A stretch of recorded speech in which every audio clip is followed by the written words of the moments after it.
Siguiendo con el asunto que estábamos desarrollando en la clase anterior, vinculado a la estructura dramática, en este caso, para profundizar sobre el concepto justamente de estructura dramática, vamos a analizar, a observar todos aquellos elementos que componen el cuerpo de una obra teatral, es decir, el cuerpo de la estructura de una obra.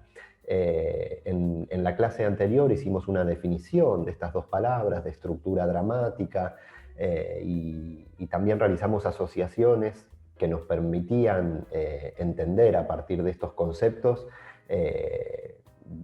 de qué hablamos cuando hablamos de dramaturgia, qué hacemos nosotros dramaturgos y dramaturgas al momento de escribir.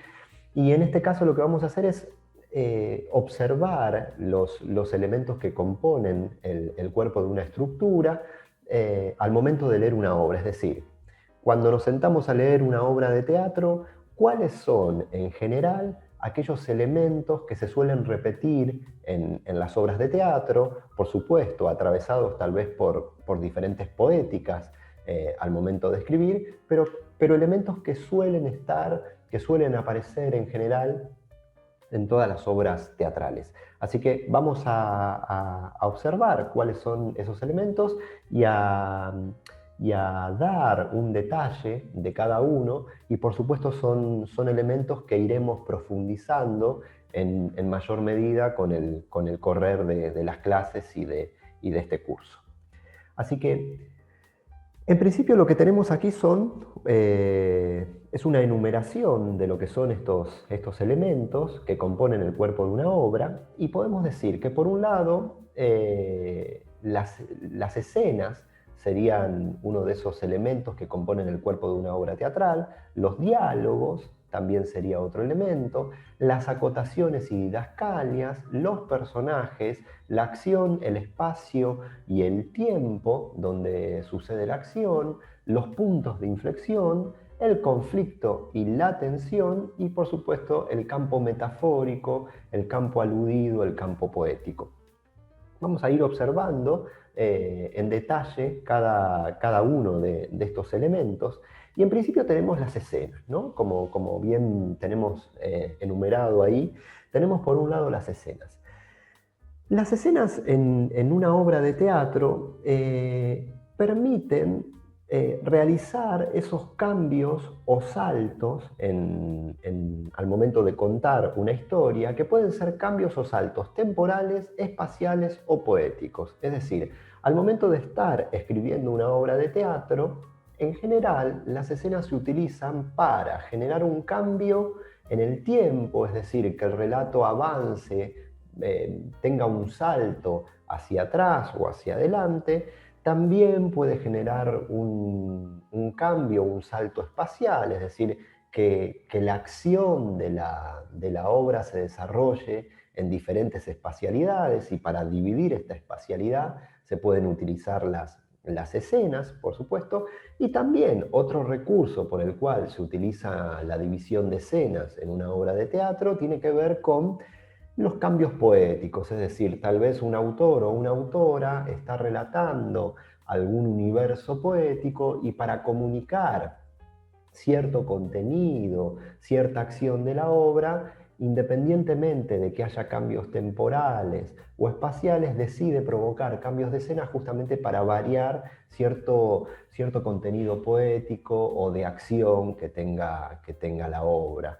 Es decir, las escenas en general se utilizan en el teatro justamente para provocar este tipo de cambios o saltos vinculados al tiempo, al espacio o a cierto tono poético, cierto tono de contenido en relación a lo que se está comunicando, a lo que la autora o el autor está queriendo comunicar. A lo largo del tiempo, el uso de escenas, a lo largo de la historia del teatro, el uso de las escenas ha ido cambiando, por supuesto. Por ejemplo, si vamos al teatro isabelino, al teatro de Shakespeare, podemos encontrar ahí que las obras de Shakespeare, por ejemplo, están divididas en actos y cada acto puede tener a veces como 20, 25 escenas. En general, estas obras aparecen de esta manera porque las escenas aquí, en ese momento, se utilizaban para el ingreso de un personaje nuevo al territorio del presente escénico. Es decir, cada vez que entraba un personaje nuevo había un cambio de escena. Esto por lo general, hoy por hoy, en el teatro contemporáneo ya no se utiliza. Solamente el cambio de escena se sujeta a estos cambios que detallo aquí, pero en general ya no se suele utilizar esto, a menos que, por supuesto, un autor contemporáneo hoy decida decida escribir con cierto tono estético, imitativo de, por ejemplo, el teatro isabelino. Pero en general las escenas se utilizan justamente para esto que detallo acá.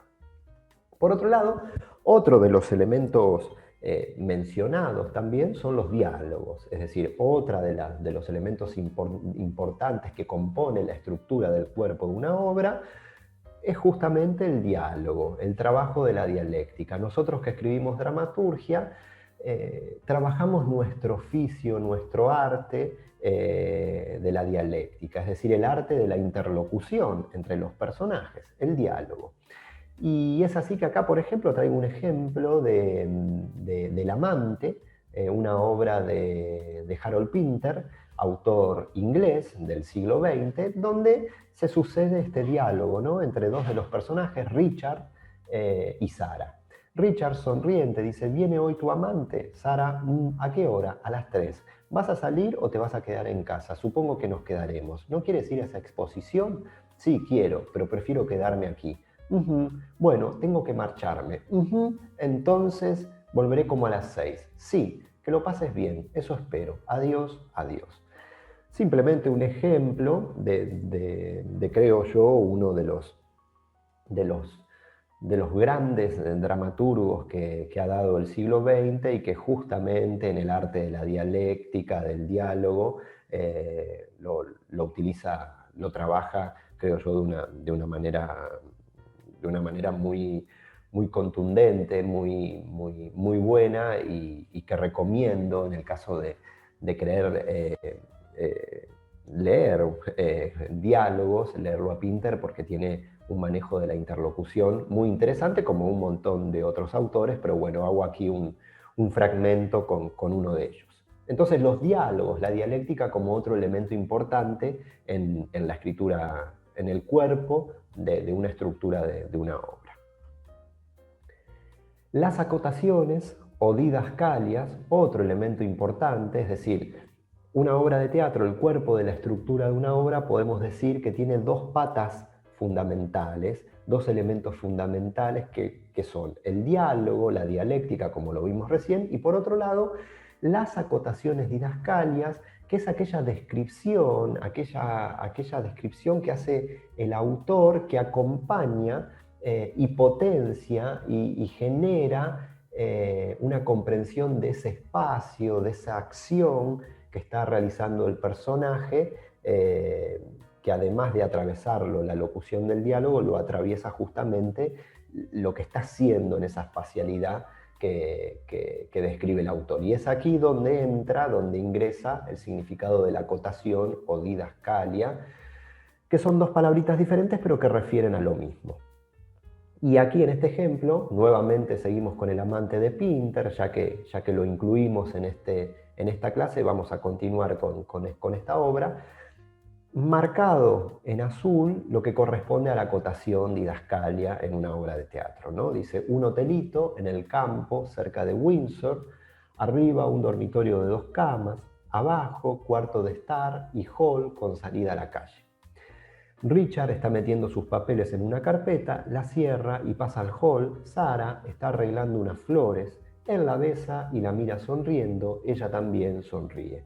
Richard, sonriente. Esa acotación también marcada entre paréntesis.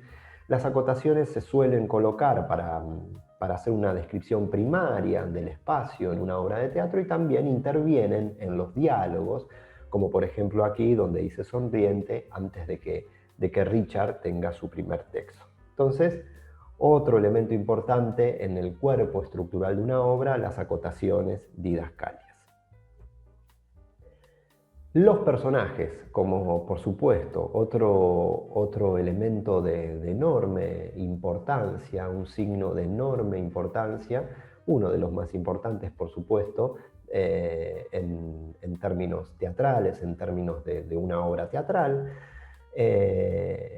Aquí señalados en este texto de Pinter, nuevamente el amante, Richard, que dice: hola Sara, ¿quieres un whisky? Sí, gracias. ¿Cansado? Un poco. ¿Mucho tráfico? No ha sido de los días peores, pues llegas más tarde que otras veces. ¿Es más tarde? Un poco. Este pequeño fragmento de diálogos donde señalo en azul los nombres de ambos personajes. En general en el teatro, al momento de escribir el diálogo, se coloca el nombre del personaje seguido de los dos puntos y el texto, la locución que quiere decir. Por supuesto, vamos a dedicar una de las clases de este curso a profundizar sobre el concepto de personaje, pero aquí lo detallamos como uno de los elementos importantes en la estructura de una obra de teatro. Otro de los elementos, tres elementos importantes a tener en cuenta en la estructura de una obra teatral, justamente son las tres unidades: la unidad de acción, la unidad de espacio y la unidad de tiempo. Es decir, tenemos una unidad de acción que es la acción, el conflicto que la obra dramática desarrolla, es decir, la obra, el relato teatral, el hecho teatral en su poética, está atravesado por una acción. Esa acción justamente es ese conflicto, esa tensión, conflicto barra tensión, que la atraviesa de principio a fin. Es decir, desde que empieza la obra hasta que termina, la obra está de alguna manera tensada, atravesada, tensa de principio a fin por esa acción, por ese conflicto que la atraviesa. Esa es la unidad, el concepto vinculado a la unidad de acción. Después tenemos la unidad de espacio, que es justamente el espacio donde se desarrolla la obra, el espacio donde sucede la obra teatral. Y tenemos la unidad de tiempo, que es el tiempo en el que transcurre la obra, la acción de la obra. En una próxima clase vamos a desarrollar más estos tres conceptos, yendo a los orígenes, acudiendo a los orígenes de estos tres conceptos que tienen que ver con las unidades aristotélicas, las unidades de Aristóteles, que es desde ahí de donde viene el concepto de estas tres unidades, que por supuesto la historia del teatro, en estos 2500 años que tiene el teatro, ha detonado, ha flexibilizado y ha tomado otras perspectivas. Pero unidad de acción, espacio y tiempo como elementos importantes a considerar en el cuerpo estructural de una obra. Los puntos de inflexión. Justamente el punto de giro en la trama. El punto de inflexión es aquello que produce un giro en la historia y acrecienta el hecho dramático, acrecienta la acción. Es ese codo, ese giro que se produce en determinada instancia de lo que se está relatando, y lo que provoca finalmente es que la acción tome un mayor crecimiento, que crezca el hecho dramático. Como ejemplo de lo que sería un punto de inflexión, tomamos por ejemplo la obra Hamlet. En Hamlet, por ejemplo, cuando a Hamlet se le presenta el fantasma del padre y le dice que en realidad a él lo asesinó su tío, que le tiró veneno en la oreja y que lo asesinó, ese es un punto clave de inflexión en la obra, es un punto de giro. A partir de ese momento se produce un giro fundamentalmente en el personaje de Hamlet, donde la acción se desarrolla hacia determinado lugar. Otro punto de inflexión en Hamlet, por ejemplo, es cuando al personaje se le presentan los intérpretes, los cómicos, los actores, y a Hamlet se le ocurre representar el asesinato de su papá delante de su tío. Ese es otro enorme, importante punto de giro en la obra. Podemos decir que otro punto de giro en la obra también es, por ejemplo, el suicidio de la pobre Ofelia, es otro punto de giro en la obra. Cuando Hamlet rechaza a Ofelia y le dice vete a un convento, bueno, ese es otro punto de giro en la obra, para los personajes, para la acción de la obra. Cuando Hamlet mata a Polonio accidentalmente, es otro punto de giro. Es decir, todos estos tomados de Hamlet como ejemplos para que comprendamos lo que son los puntos de inflexión, el punto de giro en una obra. Seguimos. Otro elemento importante, el conflicto, por supuesto, la tensión, el conflicto que atraviesa a una obra teatral. Podemos decir que un relato dramático, una obra de teatro, es una historia atravesada por una tensión, un conflicto entre fuerzas, donde el relato se tensa de principio a fin, justamente por ese conflicto que lo atraviesa, por esa tensión. Por supuesto que el conflicto es una palabra que la podemos vincular al personaje y a la acción de la obra, y el conflicto y tensión es un asunto que vamos a desarrollar en mayor profundidad en una próxima clase, como para poder comprender con mayor claridad de qué hablamos cuando hablamos de conflicto, tensión. Pero, en principio acá lo destacamos como un elemento importante en el cuerpo estructural de una obra. Y el campo metafórico, de los elementos que enumeramos al principio, destacamos también el campo metafórico de una obra de teatro. ¿Por qué? Porque las obras teatrales construyen inevitablemente un campo de alusión, el campo de lo aludido, un territorio donde interviene el campo poético, metafórico de la obra. Es decir, nosotros como lectores o espectadores de la obra, entramos en contacto con el territorio de esa obra, con el ícono de esa obra, es decir, lo que veo delante mío o lo que leo materialmente delante mío, pero también como espectadores, lectores, entramos en contacto con el índice de la obra, es decir, lo que esa obra de alguna manera está aludiendo. Es decir, una obra teatral, una buena obra teatral, digamos, construye un campo de ícono y de índice. Es decir, un campo de ícono, lo que yo tengo presente materialmente delante mío, pero un campo de índice, que es aquel territorio de lo aludido, aquello con lo cual yo me conecto como lector espectador y viajo, es decir, yo con la obra viajo a partir de lo que veo delante mío, la acción, los personajes, todo lo que se presenta sobre esa superficie, pero al mismo tiempo viajo con aquello que eso me está indicando, es decir, inevitablemente una buena obra teatral construye ese campo de alusión que al espectador lo hace viajar, no solo con lo que ve delante de sus ojos, sino con lo que empieza a imaginar a partir de eso que ve delante de sus ojos. Eso está asociado, creo yo, a todo ese campo metafórico que puede construir una obra teatral, ese campo de polivalencia de sentido, polivalente en el sentido de, valga la redundancia, de muchos sentidos diferentes que puede generar una misma obra artística, una misma obra teatral.